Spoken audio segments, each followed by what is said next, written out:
सगळ्यांना पुरावे दिले होते, पण मलाही माहीत होतं की काही होणार नाही आहे, कारण त्याच महानगरपालिकेचे अधिकारी जे आहे याच भाऊ दादांसोबत जे आहे ते पार्टनर्स आहे। एका फाईलच्या मागे सगळ्यांना पैशाचा हिस्सा ते त्यांना देण्यात येत होता।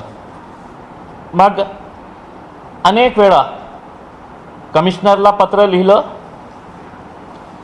समाज कल्याण विभागाला पत्र लिहिलं, मुख्यमंत्र्यांना पत्र लिहिलं। हर्षदीप कांबळे जे सामाजिक विभागाचे खूप चांगले अधिकारी आहे आणि त्यांच्याकडून अपेक्षा होती माझी की कमीत कमी हे याच्या बाबतीत काहीतरी दखल घेतील। आणि त्याच्यानंतर अँटी करप्शन ब्युरोला स्वतः मी जाऊन हे सगळे पुरावे सादर केले होते। कोणत्या तारखेला? 16 जुलै 2025ला अँटी करप्शन लाचलुचपत प्रतिबंध विभाग यांना मी सगळं पुरावासहित मी सगळे डिटेल्स त्यांना सांगितलं होतं। मग जे जे पत्र मी मुख्यमंत्री ला दिलं त्याचे सगळेचे जे आहे ते माझ्याकडे त्यांचे रिसिप्ट्स आहे, इन्व्हर्ट केलेले अनेक पत्र आहे की मी पुराव्यासहित सगळ्यांना दिलं होतं। तर मला माहीत नाही आहे की SC समाजातल्या बाबतीत बोलणारे खूप सारे नेते आहे, सरकार आहे, प्रशासनामध्ये बसलेले लोक आहे, त्यांना कधी हे वाटलं नाही का की या समाजावर कशा प्रकारे अन्याय होत आहे। आपल्या शहरातले काही हे भाऊ दादा आणि आपल्या समाजाचे नेते म्हणणारे जे लोक असतील ते मला असं वाटतं की 8 असेल किंवा जास्तीत जास्त 10 असेल। पैसे किती खाल्लेले आहेत यांनी अनेक वर्षामध्ये, तर कोट्यवधी रुपये, त्याचा हिशोबच आपण लावू शकत नाही। 2010ला रमाई घरकुल योजनाची सुरुवात झाली, ते 2008ला पास करण्यात आलं होतं। 2010 पासून हे ते नियमावलीमध्ये आली होती। आता याच्यामध्ये मी जेव्हा हे बोलतो की याच्यामध्ये खूप मोठा भ्रष्टाचार आहे, मला वाटतं की देशात कुठलाही नाही, समाज कल्याण आणि आपल्या महानगरपालिका या दोघांचा संगनमत कशा आहे। कोट्यवधी रुपये आत्ता जे आहे, जे 31 मार्चच्या अगोदर ते बिल पास करणार आहे महानगरपालिका, आणि दुर्दैवाने हे मला सांगायचे आहे सगळे पुरावे देऊन सुद्धा फक्त भारतीय जनता पार्टीचे मंत्री अतुल सावेंच्या सांगण्यावरून कमिशनर साहेबांनी ते 23 कोटी रुपयाची फाईलवर साईन केलेली आहे। एका महिला अधिकारी जे आहे पिंगळे मॅडम म्हणून, जे या डिपार्टमेंटची इन्चार्ज आहे, तिच्यावर दबाव टाकण्यात येत आहे की तुम्ही साईन करा। ती साईन करायला तयार नाही आहे, कारण तिला सगळं माहीत आहे। तिने आपल्या कर्मचाऱ्यांना पाठवून हे सगळं कशा प्रकारचे बोगसगिरी सुरू आहे तिने ते सगळं डिटेल्स काढलेली आहे। तरीसुद्धा तिच्यावर दबाव टाकण्यात येत आहे की 23 कोटी रुपयाची हे फाईलवर तुम्ही साईन करा। तुम्ही अधिकारी आहे, इन्चार्ज आहे त्या डिपार्टमेंटचे। कमिशनर साहेबांना काय घाई आहे हे साईन करण्याची मला माहीत नाही आहे, कारण हे 23 कोटी रुपये जेव्हा रिलीज होतील तर समाज कल्याण डिपार्टमेंटमध्ये अजून 40 कोटी रुपये आहे याच रमाई घरकुलसाठी। आता महानगरपालिका समाज कल्याणला सांगतो की तुम्ही ते 40 कोटी रुपये आमच्याकडे वर्ग करा। समाज कल्याण अधिकारी त्यांना हे सांगतं की तुम्ही हे पैसा कुणाला वाटणार आहे, कुणाला देणार आहे याची यादी आम्हाला द्या। ते यादी महानगरपालिका द्यायला तयार नाही आहे। नियम हे सांगतं की जे जे लाभार्थी आहे ती यादी महानगरपालिकाच्या वेबसाईटवर यायला पाहिजे।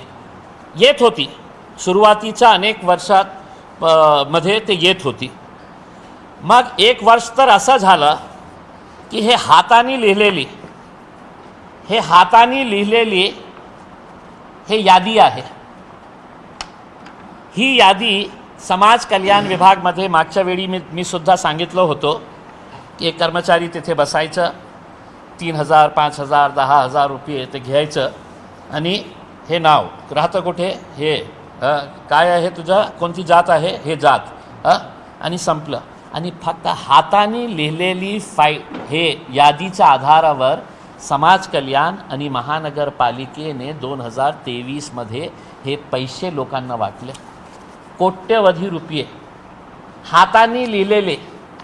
तुम्ही बघा की कोणता असा डिपार्टमेंट असेल की ज्यामध्ये हाताने लिहिलेली यादी तयार करून कोट्यवधी रुपये देण्यात आलेले आहे. हे आपल्या समाज कल्याण विभाग आणि महानगरपालिकाने हे केलेले होते. हे पुरावे मी आपल्याला देत आहे.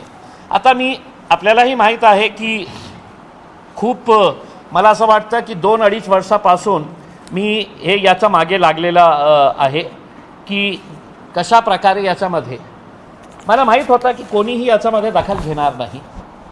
पण मी निर्णय घेतला की हे सगळे माझ्याकडे डॉक्युमेंट्स आहे. मुख्यमंत्र्यांना लिहिलं, सेक्रेटरीजला लिहिलं, विभागीय आयुक्त कलेक्टरला लिहिलं, म्युन्सिपल कमिशनरला लिहिलं, कोणीही. तर हे सगळं मी जमा केली आणि मी निर्णय घेतला की आता आम्ही कोर्टामध्ये जाऊन आपण न्याय मागू. त्याच्यासाठी मी पुन्हा काही डॉक्युमेंट्स इकट्ठा करत होतो. लेटेस्ट डॉक्युमेंट जे आहे ते इकट्ठा करत होतो. तर त्या इकट्ठा करताना अनेक असे प्रकरण माझ्यासमोर आले की ज्याच्यामध्ये ऑलरेडी पैसे वाटण्यात आलेले आहे, लोकांना पैसे देण्यात आलेले आहे. आता हे सगळं आम्ही स्वतः आमची टीम लावून की समजा या एरियामध्ये एकनाथ नगरमध्ये, उस्मानपुरामध्ये, आंबेडकर नगरमध्ये हे जे यादी आहे याच्याप्रमाणे त्यांचं घर आहे का, त्यांचं काम सुरू आहे का, प्रगतीपथावर आहे का. एक उदाहरण मी आपल्याला सांगतो. बघा किती मतलब याच्यामध्ये इन्क्वायरी करण्यासारखं तर काही नाही आहे. एक यादी बोलतो मी तुम्हाला 2024-25ची आहे. काही नाव आहे. ब्रिजवाडीमध्ये राहणारे अजय चाबुकस्वार ब्रिजवाडी, विजय चाबुकस्वार हे दुसरा त्यांचा भाऊ असेल, कोणी असेल, ते ब्रिजवाडीमध्ये राहणारे. 2 शांता दिलीप चाबुकस्वार हे 3. ठीक आहे. अजय चाबुकस्वार 1, विजय चाबुकस्वार 2, वेगवेगळे माणूस. याच यादीमध्ये मग त्यांचं नाव डबल येतं. डबल येऊन एक कागज है यार, बहुत इंटरेस्टिंग आहे ते.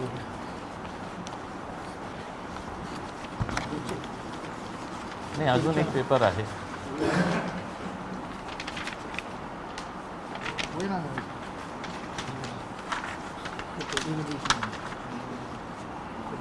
थोडा इम्पॉर्टंट आहे म्हणून मी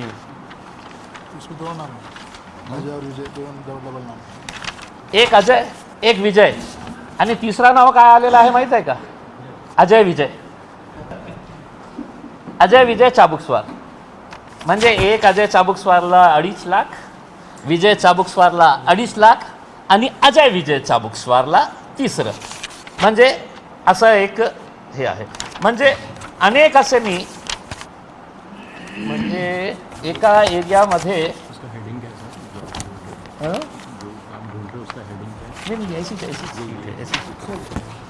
एका परिवारामध्ये, कोणता वरठे नावाचा परिवार आहे क्रांतीनगरमध्ये, वरठे 1 2 3 4 5 6 7 8 9 10 11 वरठे परिवार क्रांतीनगर 11 सदस्यांना रमाई घरकुल जे आहे ते परिवारातले एका सदस्यासाठी, तुमचा भाऊ वेगळा असेल तर त्याला मिळणार आहे.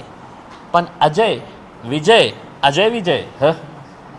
असा प्रकार कधीही आपण बघितलं नसेल.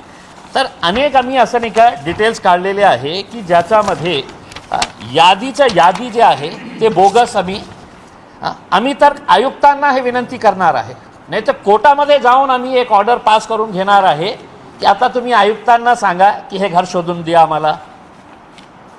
जी मॅडम बसलेली आहे किंवा जे लोकांनी साईन केलेले आहे त्यांनी याच्यामध्ये आम्हाला हे द्या, डिटेल्स द्या. हे सगळं याद्यामध्ये नाही का आम्ही एक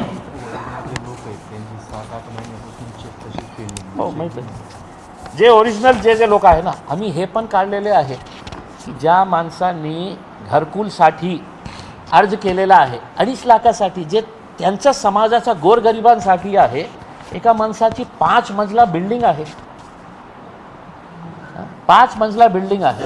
अच्छा, हे लोक करणारे कोण आहे? हे माझ्यासोबत जे लोक बसलेले आहे, मी आपल्याला सगळ्यांना माहीत आहे की याच्यामध्ये हे सगळे SC समाजातले आहे.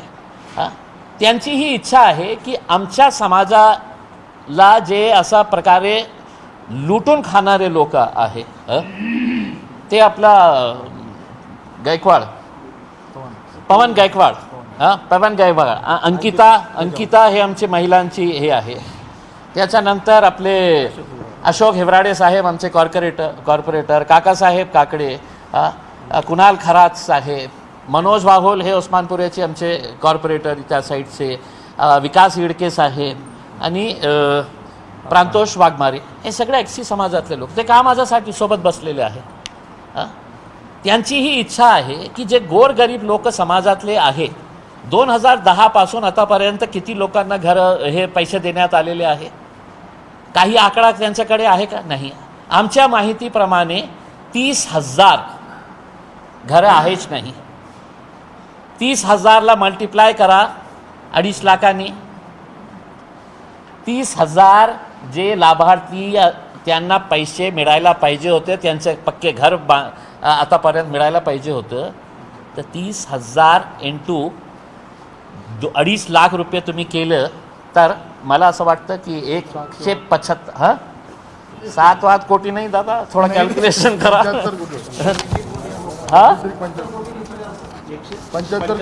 175 कोटी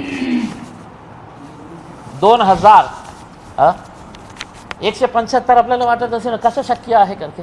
2 महिन्यामध्ये 65 कोटी रुपयाचा झोल होत आहे. 40 कोटी येणार आहे, 23 कोटी रुपये.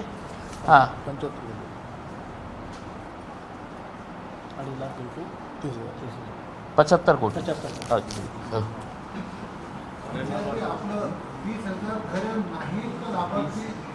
त्यांनी दाखवावा.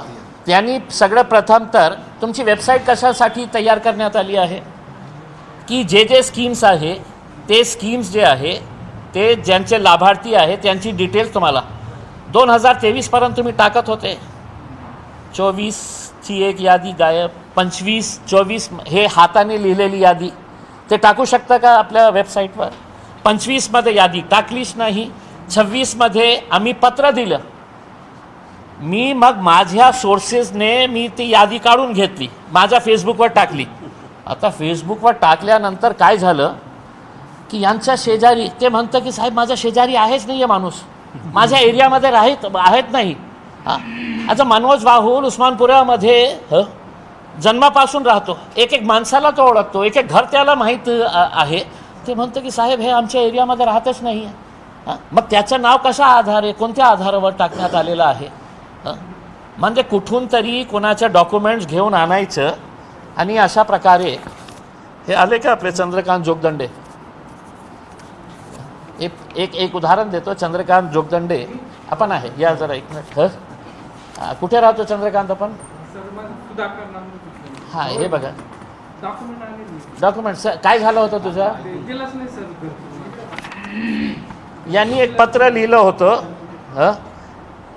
साहेब विनंतीपूर्वक अर्ज लिहिण्यात येतो की माझ्या घरकुल यादी गंगापूरमध्ये टाकण्यात आलेली आहे. याला माहीतच नाही. मग त्यांनी म्हटलं की मी राहतो इथे. कुठे राहतो आपण? सातारा गावाला राहतो. त्याला माहीतच नाही की त्याचं नाव गंगापूरमध्ये टाकण्यात आलेलं आहे, त्याचे पैसे उचलण्यात आलेलं आहे. आणि हे प्रामाणिक SC समाजातला आहे, त्याला खऱ्या अर्थाने घर पाहिजे. तर त्याचा पैसा कोणीतरी उचललेला आहे, बस कोणीतरी उचललेला आहे आणि त्याला माहीतच नाही. कुठेतरी त्यांना ही जानकारी मिळाली की माझं नाव जे आहे ते गंगापूरच्या यादीमध्ये आलेलं आहे आणि त्याचे पैसे उचलण्यात आलेले आहे. मग त्यांनी पत्र लिहिलं आणि ते अनेक वर्षापासून आता महानगरपालिकाला विनंती करतो की मी इथे राहतो, मला घरकुल इथे पाहिजे. तर त्याच्या नावाने तो पैसे उचलण्यात आलेले आहे. तर महानगरपालिका म्हणते का तर तुला पैसे मिळणार नाही. किती चक्रात यांनी मारले, उचललं. नाही नाही नाही नाही नाही, यांचं म्हणणं हे आहे की मी राहतो इथे सातारामध्ये राहतो. मग कोणीतरी याचे डॉक्युमेंट्स गंगापूरमध्ये आणि त्याचं गंगापूरमध्ये घरकुलची वेगळी स्कीम आहे ना तिथे. गंगापूरमध्ये जे आहे ना ते ग्रामीण एरियातली स्कीम आहे. दोन नाही साहेब, दोन नाही, खूप सारे काढत आहे मी. अच्छा सगळ्यात बसा बसा बसा बसा तुला. आता या माणसाच्या बाबतीत कोण विचार करणार? कुठे गेले ते मोठे मोठे समाजातले मोठे नेते जे आहे, हे सगळं करत असताना हे जे यादी आम्ही तयार केलेली आहे, हे जे सगळं आता समजा याच्यावर इन्क्वायरी झाली तर आम्ही कमिशनरना फक्त हे सांगणार आहे की साहेब जास्त इन्क्वायरी करू नका, हे आम्ही ऑलरेडी केलेली आहे. आणि कमिशनरला आम्ही सांगणार की साहेब तुमच्या यादीमध्ये ज्याने तुम्ही साईन केलेले आहे ना 10% आम्हाला शोधून द्या, 10% घरं. सगळं मीडियावाल्यांना घेऊन जा, त्यांच्या बस आम्ही अरेंज करतो. तुमच्या अधिकाऱ्यांना जे जेई असतं, इंजिनियर असतं, ते स्पॉटवर जाऊन ते सगळं काढणं बंधनकारक असतं. तर असे अनेक लिस्ट आम्ही काढलेले आहे. आमच्या वतीने आमचे सगळे जे लोक आहे त्यांनी हे सगळं काढलेलं आहे. आता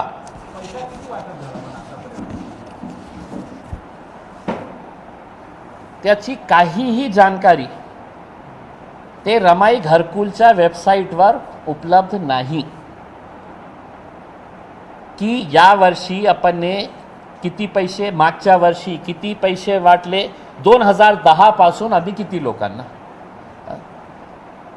परवेज साहेब असा आहे की मी, माझी बायको, माझे 2 मुले, तर माझ्या नावाने आंबेडकर नगरमध्ये, बायकोच्या नावाने क्रांतीनगरमध्ये, मुलाच्या नावाने कुठेतरी हमालवाडामध्ये डॉक्युमेंट्स काय लागतात. आता किती सोपं आहे हे सगळं करणं, किती सोपं आहे आपल्याला आश्चर्य बसेल.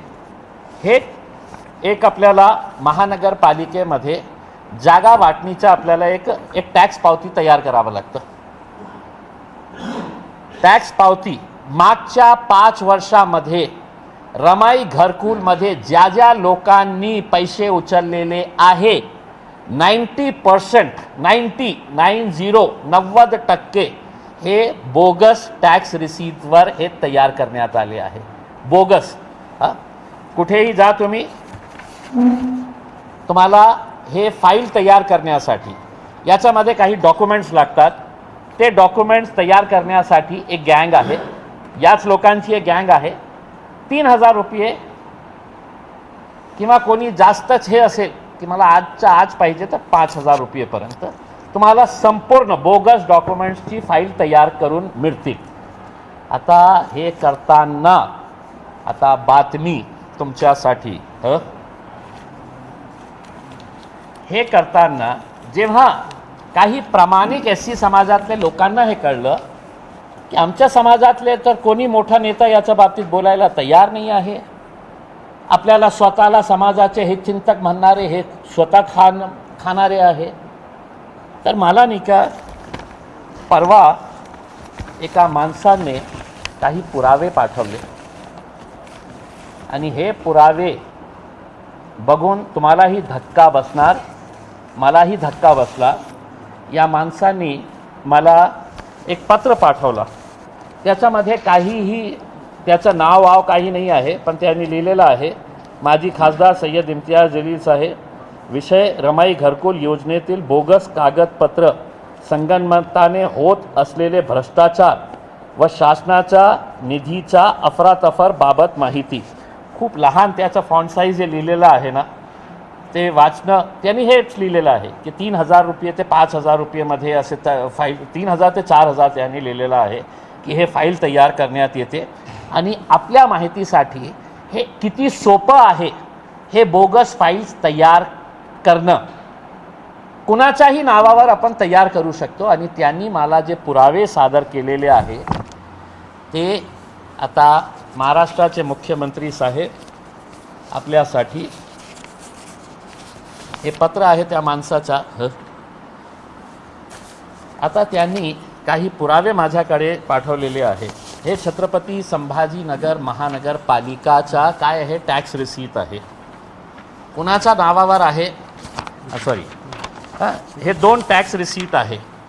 महानगर छत्रपती संभाजी ओरिजिनल आहे.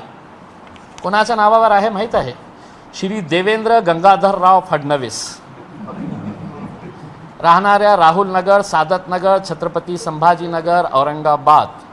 मालमत्ता क्रमांक आणि त्यांच्या घरचा टॅक्स मालमत्ता क्रमांक RO 8549845. बिल क्रमांक पण आहे, त्यांचा फोन नंबर पण आहे आणि टॅक्स लागलेला आहे देवेंद्र गंगाधरराव फडणवीस यांचा 1985 रुपये. हे ओरिजिनल डॉक्युमेंट आहे देवेंद्र गंगाधर फडणवीस साहेबांच्या नावाने टॅक्स रिसीट. हे दुसरी टॅक्स रिसीट आहे श्री एकनाथ संभाजी शिंदे, राहणारे कुठले, आंबेडकर नगर, छत्रपती संभाजीनगर, औरंगाबाद. प्रॉपर्टी डिटेल्स पाहिजे, मी तुम्हाला डॉक्युमेंट्सच देतो. हे ओरिजिनल डॉक्युमेंट एकनाथ संभाजी शिंदे. त्यांना टॅक्स किती लागलेला आहे, बरोबर आहे, छोटे छोटे घर आहेत त्यांचे. मग याच्यानंतर 1 वर्षाचा उत्पन्न दाखला त्या डॉक्युमेंट्समध्ये लागतात. 1 वर्षाच्या उत्पन्नाचा दाखला की गरीब आहे हे सिद्ध करण्यासाठी. तर हे तहसील ऑफिसमधून हे आपल्याला 1 वर्षासाठी उत्पन्नाचे प्रमाणपत्र, तहसील कार्यालय छत्रपती संभाजीनगर, वार्षिक उत्पन्न या माणसाची काय आहे प्रमाणित करण्यात येते की श्री देवेंद्र गंगाधरराव फडणवीस, राहणारा राहुल नगर, गाव छत्रपती संभाजीनगर, छत्रपती संभाजी येथे अर्जदार आहेत. त्यांच्या पत्रिका पत्र या आधारावर त्यांची इन्कम किती आहे, वार्षिक 90,000 रुपये. देवेंद्र गंगाधरराव फडणवीस 90,000, गरीब आहे. दुसरा उत्पन्नाचा दाखला जे आहे ते आहे एकनाथ संभाजी शिंदे, ओरिजिनल डॉक्युमेंट. हेही गरीब आहे, 90,000 रुपये वार्षिक उत्पन्न आहे. महीना कितना होता है?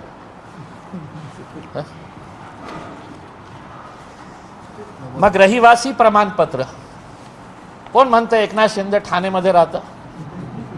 मी सिद्ध करून देतो ओरिजिनल डॉक्युमेंटमध्ये. खोटं बोलतं ते, ठाणेमध्ये राहत नाही, ते राहतं आंबेडकर नगर. तहसील कार्यालय रहिवासी प्रमाणपत्र दाखला देण्यात येते श्री एकनाथ संभाजी शिंदे, राहणाऱ्या आंबेडकर नगर, छत्रपती संभाजीनगर येथील रहिवासी आहेत. हे रहिवासी एकनाथराव, खोटं बोलू नका की तुम्ही ठाण्याला राहतं. तुम्ही आमच्या आंबेडकर नगरमध्ये कधी येतात, लपून छुपून कशा बसतात, आणि घरकुल घेऊ लागलं 90,000 रुपये. एक अजून डॉक्युमेंट जे आहे ना, कास्ट सर्टिफिकेट इतकं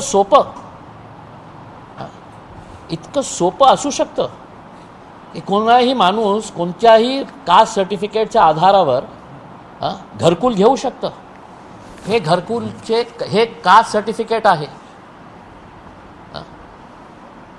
आता मी कास्ट काय केलेली आहे त्यांचं नाव देत नाही, नाही तर पुन्हा माझ्या विरोधात मोर्चा काढतील.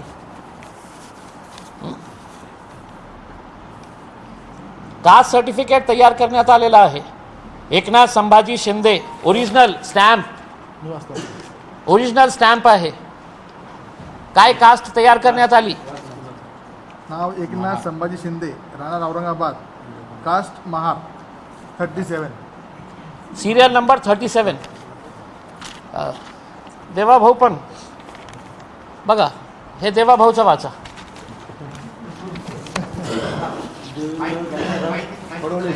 माईक द्या, घ्या. देवेंद्र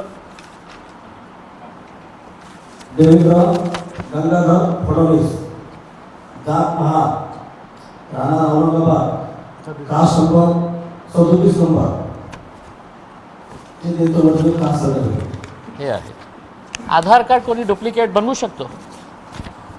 आधार कार्ड बनवणं मतलब नॅशनल सिक्युरिटीशी आम्ही खेळत आहे.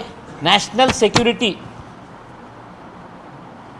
किती बोगस आधार कार्ड्स त्या महानगरपालिकेच्या फाईल्समध्ये आहे. कोणीही चेक करणार नाही. कोणीही चेक करणार नाही. देवेंद्र फडणवीस, एकनाथ शिंदे. आधार कार्ड इतकं सोपं आहे. म्हणजे नॅशनल सिक्युरिटीचा मुद्दा आहे. हे देशाची सिक्युरिटीशी तुम्ही खेळत आहे. हे तर खूपच गरीब दिसतो. हे एकनाथराव तर खूपच गरीब दिसतो. त्याला पिवळा कार्ड पण आहे. पिवळा राशन कार्ड आहे. पिवळा राशन कार्ड नाव कुणाचं आहे. नागरिकत्व भारतीय. कुटुंब प्रमुखाचे नाव एकनाथ संभाजी शिंदे. वय 55. संपूर्ण पत्ता आंबेडकर नगर. ओरिजिनल स्टॅम्प्स आहे. हा कुटुंबमध्ये आहे ना. कुटुंबमध्ये गरीब माणसाचं या गरीब माणसाला 5 लोकांचं राशन मिळत असेल. एकनाथराव 55 वर्ष स्वतः. लता 50 वर्ष बायको. श्रीकांत 38 वर्ष मुलगा. वृषाली 35 वर्ष सून. रुद्रांश 4 वर्ष नातू.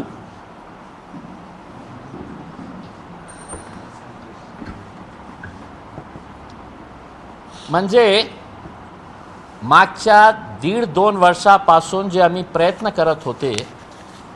मला असं वाटलं होतं की मी पुन्हा पत्रकार परिषद घेणार नाही.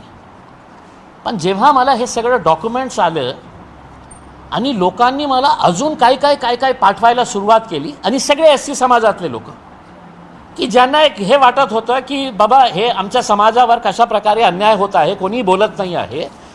तर हे डॉक्युमेंट जेव्हा आले तर मी म्हटलं की कमीत कमी ज्या गोरगरिबांचा पैसा तुम्ही खात आहे त्यांच्या बाबतीत तुम्ही इन्क्वायरी करणार नाही आहे.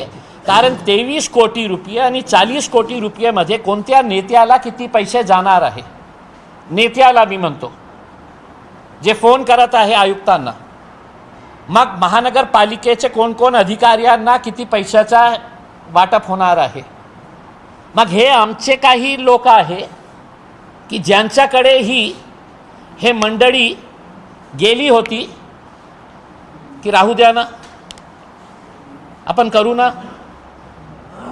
तुमचं काही नाव असतील तर आम्ही पुढच्या यादीमध्ये टाकू ना. आहे का नाही अशोक भाऊ. पुढच्या यादीमध्ये तुमचे काय 5-50 नाव असतील तर आम्ही टाकू ना. हे आमच्या लोकांपर्यंत पण गेले होते. हे लोकांनाही माहीत होतं की नाही आमच्या समाजावर. आता हे करणारे कोण लोक आहे. मी आजपर्यंत नाव घेतलं नाही होतं. पण आता पुरावे आलेले आहे. अधिकाऱ्यांनी बोललेले आहे की कोणाची किती फाईल्स आहे. आंबेडकर नगरमध्ये जे याचं सगळं सूत्रधार आहे. प्रमुख सूत्रधार त्यांची पत्नी भारतीय जनता पार्टीची कॉर्पोरेटर झालेली आहे. महेंद्र सोनवणे. किती फाईल्स आहेत त्यांची बोगस. 700.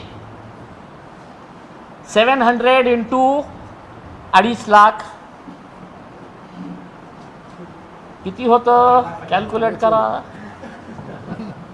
700 फाईल्स. आमचे एका काळातले 17 करोड 50 लाख फक्त एका माणसाला. जे याचं सूत्रधार हे मागच्या अनेक वर्षापासून जे काही झोल होत आहे. हे जे PMC जे आली होती. आपल्याला माहीत आहे मागच्या प्रेस कॉन्फरन्समध्ये मी सांगितलं होतं 25 लाख रुपयाचं महानगरपालिकेने टेंडर काढलं होतं की याच्या PMC म्हणून 25 लाख रुपयाचा देण्यात कुणाला आलं होतं की ज्यांच्या टेंडर 90% बिलो होतं. 90% बिलो होतं. म्हणजे 25 लाखाचं टेंडर 2.5 लाखामध्ये त्यांनी ह्या माणसाला दिले होते, याच महेंद्र सोनवणेला. त्यांचेच लोक आहे हे सगळं मॅनेज करणारे जे आहे, आणि सगळ्यांना मॅनेज करण्याचं 3-4 लोकांचं नाव आलेलं आहे. याच्यामध्ये आमचे एका काळातले मित्र होते, अरुण बोर्डे साहेब. त्यांच्या नावाने 300 फाईल्स आहे. मी नाही बोलतो, ज्या दिवशी इन्क्वायरी सुरुवात होईल तर अधिकाऱ्यांच्या तोंडातून आलेला जे संभाषण आहे ते आपल्याला मी ते एजन्सीला देणार आहे. ये कितना हो गया? 75 कोटी रुपये, 300 फाईल्स. आणि त्या माणसांनी अजून एक माणसाचं नाव घेतलेलं आहे, अमित भुईगड साहेबांचं. त्यांचा 150 फाईल्स. त्यांच्या तोंडातून बोलतो मी, माझ्यावर कसलाही प्रकारचा आरोप किंवा मोर्चे काढण्याची आवश्यकता नाही, नाहीतर त्या अधिकाऱ्याचं जे संभाषण आहे ते मी लीक करेल. आणि त्याच्यानंतर अनेक सारे दुसरे नेते पण आहे.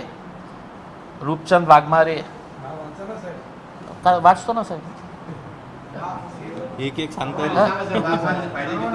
रूपचंद वाघमारे, राहुल सोनवणे, जितेंद्र कचरू सोनवणे, मग भारतीय जनता पार्टीचे ज्येष्ठ SC समाजातले नेते अतुल सावेंचे जवळचे जालिंदर शेंडगे साहेब,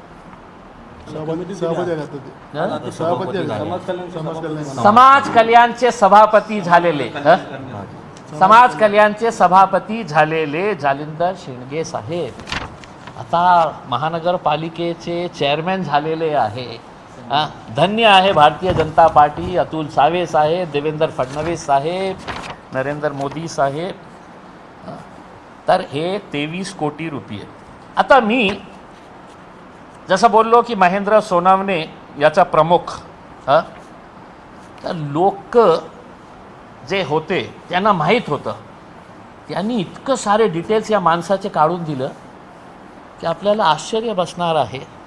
हे मी नाही काढलं, हे लोकांनी माझ्याकडे पाठवलं, काही लोकांनी आणून दिलं. RTI मध्ये डॉक्युमेंट्स काढलं, RTI मध्ये काय काय आलं ते सगळं. कहाँ है? अरे यार RTI की एक है क्या?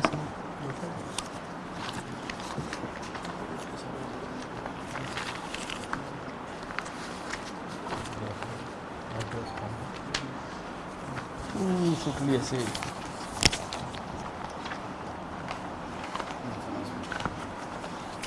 चला ठीक आहे.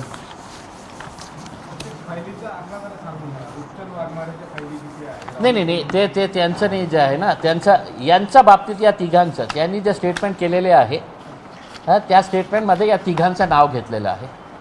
म्हणून मी त्यांच्या आधारावर हे बोलत आहे.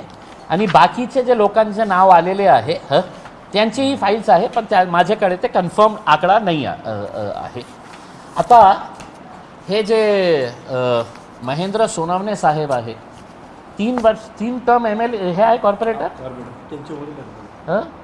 त्यांचे वडील होते दिवंगत. मी गेलो होतो त्यांच्या अंतिम संस्कारासाठी. आता त्यांची पत्नी भारतीय जनता पार्टीकडून हे आहे. त्यांचा मुलगा मजुरी करतो.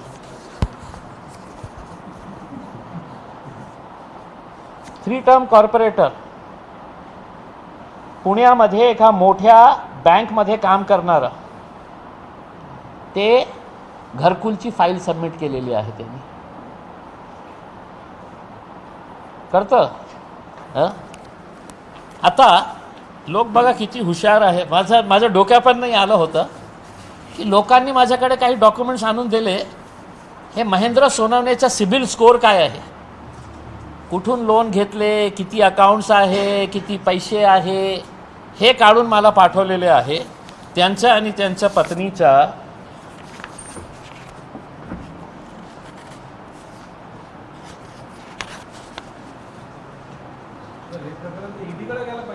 त्याचं बघा ना. मी जरा एकदा आता करंट अकाउंटमध्ये बॅलन्स किती आहे? 69,44,000 ओव्हर ड्यू. या माणसाचे अकाउंट्स किती आहे माहीत आहे आपल्याला? एका सामान्य कॉर्पोरेटर, त्याचा मुलगा मजुरी करतो, अकाउंट्स किती आहे? सिबिलच्या प्रमाणे 31 अकाउंट्स आहे. 31 अकाउंट्स आहे. आणि एक अकाउंटमध्ये 4,74,000, दुसऱ्यामध्ये 4,50,000, 1,99,000, 3,50,000.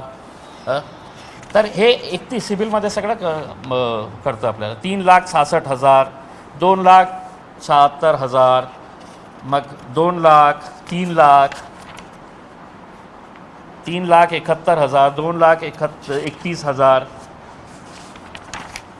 म्हणजे मला हे चांगलं वाटलं नाही आहे की इतकं अकाउंट्स होऊन सुद्धा मुला मजुरी करतो. गाडीसाठी 20 लाखाचं लोन घेतलं. 20 लाखाचं. कोणती गाडी असेल? ते हे सगळं मला माहीत नाही आहे की त्यांनी घेतली नाही घेतली, कोणी त्याला दिलं. माझ्या तर माहितीप्रमाणे हे सगळं जे मोठे दादा भाऊ फिरत आहे ना, त्यांना सगळे हे एजंट्स जे लोक आहे ना, ज्यांचे नाव टाकण्यात आलेले आहे, त्याच्याऐवजी गाड्या देण्यात आलेलं आहे. आता ते वेगळी इन्क्वायरीमध्ये ते करतील नाही करतील मला माहीत नाही आहे. पण हे त्यांची मिसेसचा पण आहे सिबिल स्कोअर. त्यांच्या अकाउंटमध्येही पैसे आहे. गोल्ड लोन हे पण घेतलेले आहे, गाड्या आहे, सगळं आहे. आता मला एक हे सांगायचं आहे की हे आल्यानंतर मी असा निर्णय घेतला की मी पोलीस कमिशनरांना हे सगळे डॉक्युमेंट्स मी पोलीस कमिशनरांना देऊ, कारण हे खूप गंभीर विषय आहे. पण कोणत्या आधारावर देऊ?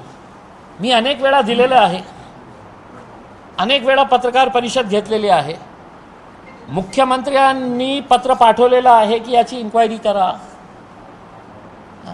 मग मी पत्र तयार करून मी दिलं नाही, कारण ते आता काय हे सगळे जागे होतील. अरे देवेंद्र फडणवीसचं नाव आलं, एकनाथ शिंदे गरीब झाला. कशा गरीब झालं? तर ते सगळं एक साथ उठ जाएंगे पूरे के पूरे. मैं बोला मैं उनको पूरा समर्थन करूँगा. अगर पिछले 3 साल, 4 साल, 5 साल, 6 साल के अंदर रमाई घरकुल के पूरी अगर इंक्वायरी अगर करेंगे, तुम्हाला याची काळजी असेल की देवेंद्र रावाच्या, एकनाथ शिंदे नावाच्या माणसाला बोगस डॉक्युमेंट्स तयार करण्यात आलेले आहे.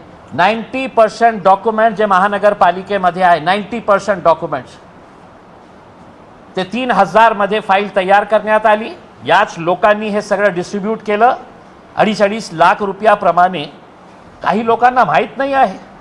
मी अजून काही लोकांना बोलवलं होतं SC समाजातले की ज्यांना माहीतच नाही. नंतर कळलं की त्यांचे पैसे उचलण्यात आलेले आहे. पण ते इतके घाबरलेले आहे कारण बहुतेक हे याच्यापैकी जे लोक आहे हे गुंड प्रवृत्तीचे आहेत. आम्ही हे करून टाकणार, ते करून टाकणार.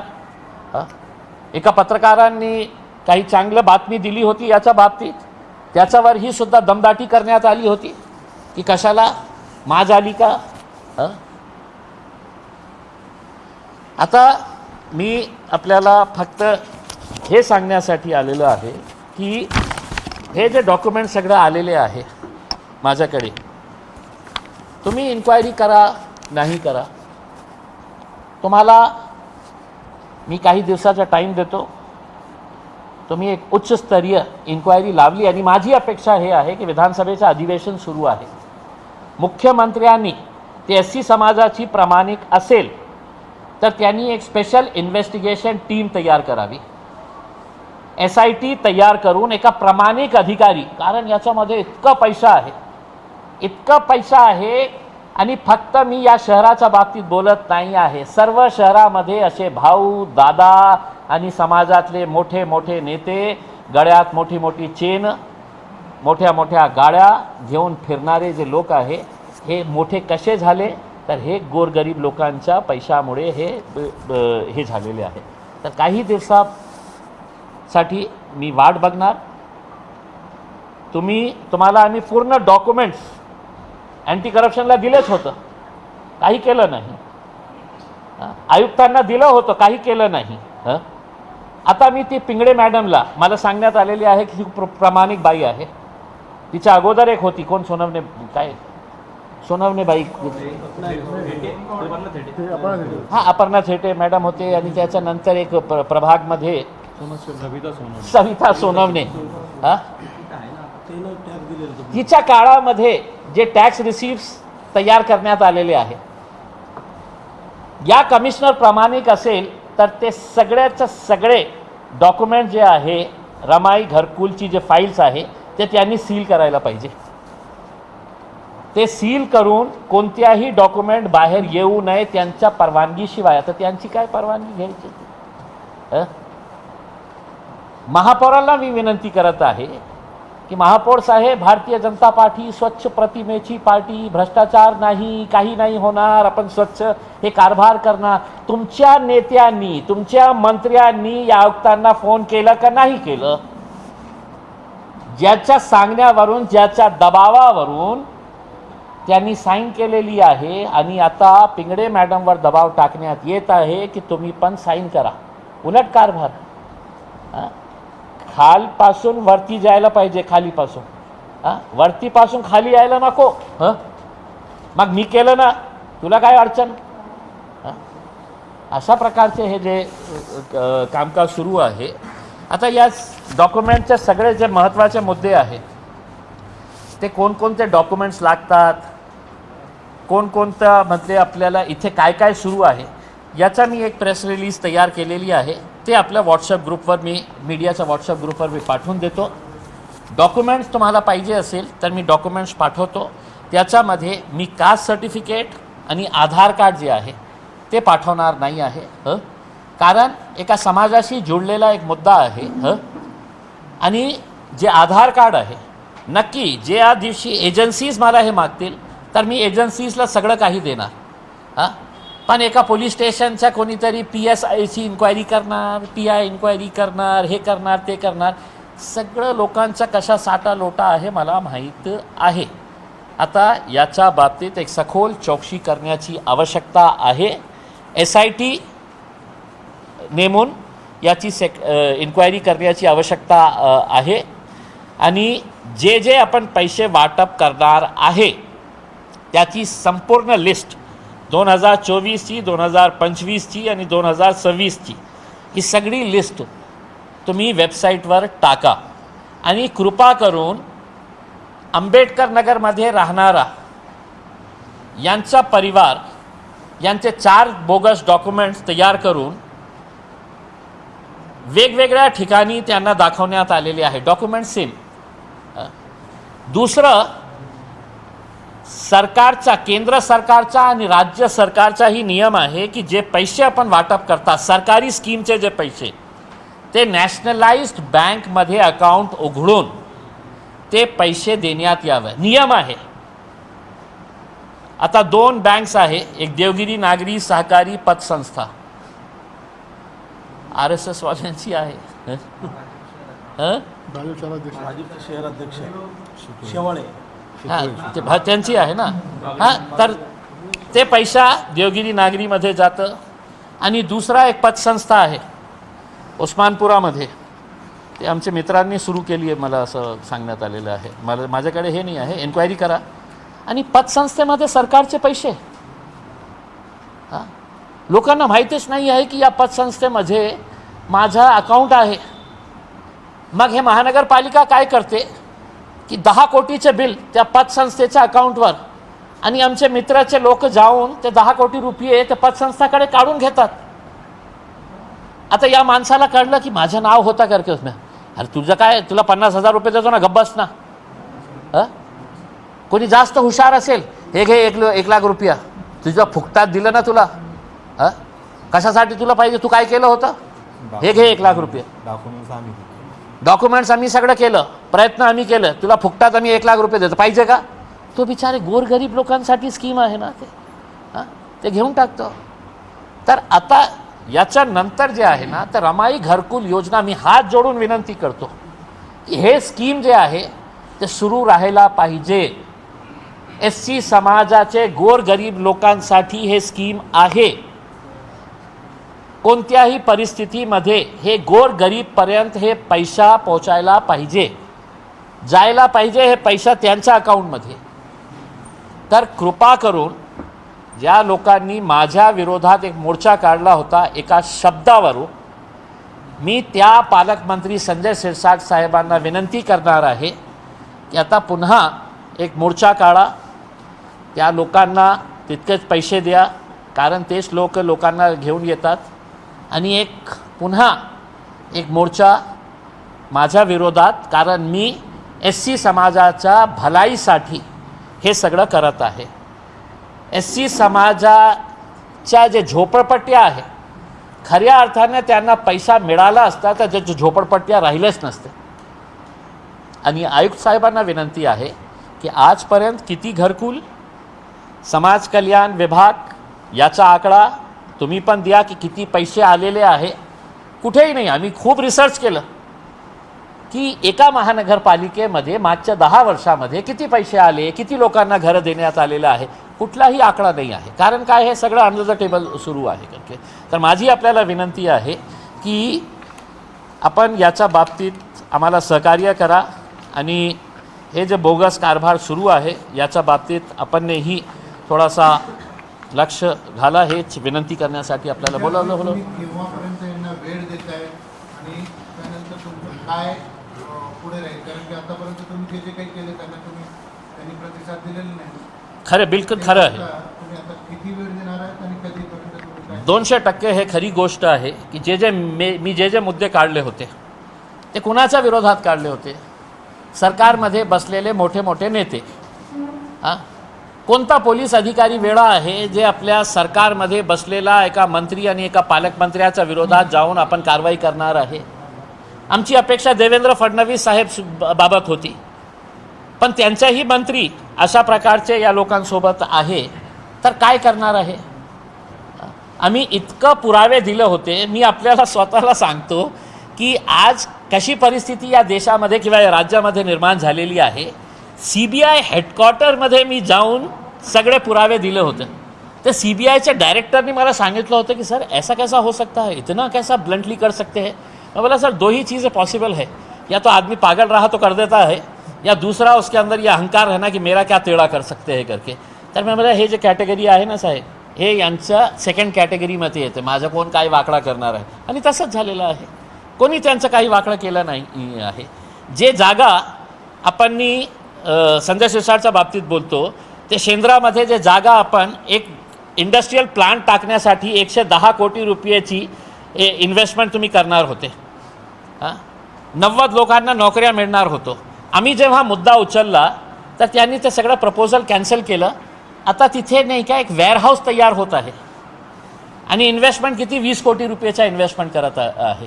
नोकऱ्या किती लोकांना मिळणार आहे? तर फक्त 40 लोकांना नोकऱ्या मिळणार आहे. जे प्राधान्याने तुम्ही जे रिझर्व्ड होता ट्रक टर्मिनससाठी लँड, सरकारला कोणत्या दुसऱ्या कारणाने द्यायचं असेल की खूप मोठा इन्व्हेस्टमेंट येत आहे, खूप मोठ्या नोकऱ्या येत आहे, तर आपण ट्रक टर्मिनस कोणत्या दुसऱ्या ठिकाणी आपण शिफ्ट करू करते तर देऊ शकता. मग त्यांनी दाखवले की आम्ही एक इंडस्ट्रियल प्लांट टाकणार आहे, 100 कोटी रुपयाचं जास्त इन्व्हेस्टमेंट असणार आहे. जमीन मिळाली, आम्ही मुद्दा उपस्थित केला. मग त्यांनी आपलं प्रपोजल खाली MIDCला पाठवलं, आणि त्यांनी सांगितलं की आता आम्ही हे करणार नाही आहे, आम्ही फक्त आता तिथे वेअरहाऊस तयार करत आहे आपल्यासाठी. एकदा जाऊन बघा, तिथे काम सुरू आहे वेअरहाऊसचा 20 कोटी रुपयाचा. मग MIDCला कोणी विचारणार नाही का याच्या बाबतीत? मी मुद्दा उचलला था उसमें, मलाही माहीत आहे काही झालं नाही करके उसमें. आता मी अपेक्षा हे करतो की पुन्हा जेव्हा आपण पत्रकार परिषद होईना की तुम्ही मला हे विचारू नका की इम्तियाजी साहेब तुम्ही हे पत्रकार परिषद घेतलं होतं, गप्प का बसले? आता एक पत्रकार असतं तसं जे असा प्रश्न उपस्थित करतं की आता गप्प का बसलं? आता गप्प यासाठी बसलं की पत्रकारांची ही जबाबदारी आहे की हे मी जे मुद्दा उचललेला आहे हे आपण किती प्रामाणिकपणे हे छापणार, दाखवणार, हे मी तुमच्याकडून ही अपेक्षा करणार नाही. जसं तुम्ही माझ्याकडून अपेक्षा करतो, हे तुम्ही मुद्दा केलं होतं, गप्प का बसले विचारणार ना. नाही मी ते त्यांच्या बाबतीत बोलतो ना, मी असं काय करतो? तुम्ही कशाला घाबरतो? त्यांच्या बाबतीतच बोलतो मी.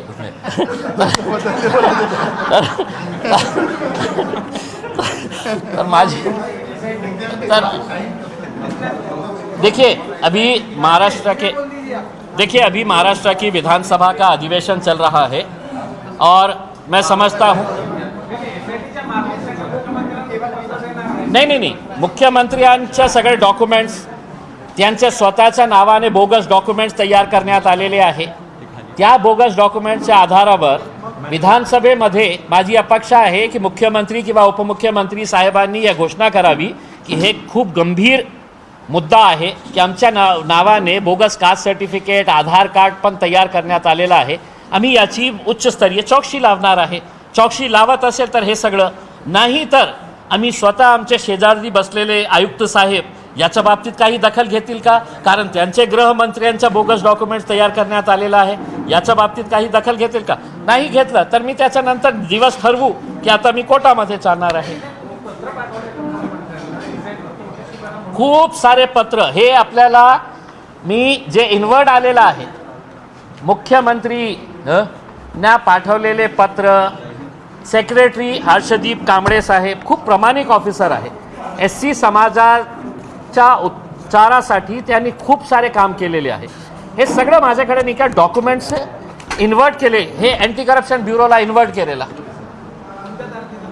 हे आहे 15/7/2025, 15 जुलै 2025 ला पाठवलं होतं. एक अजून अशी फाईल आहे.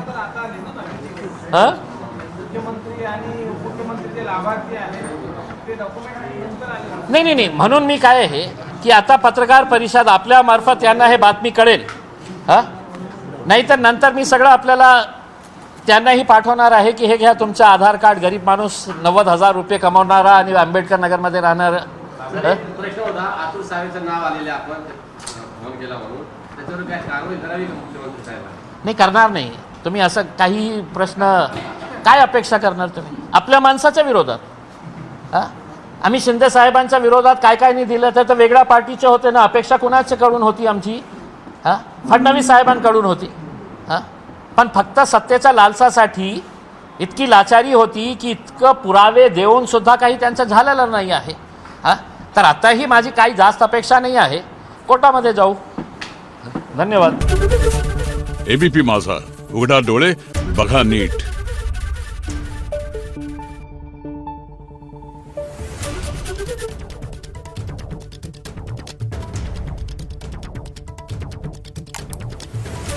Thank you.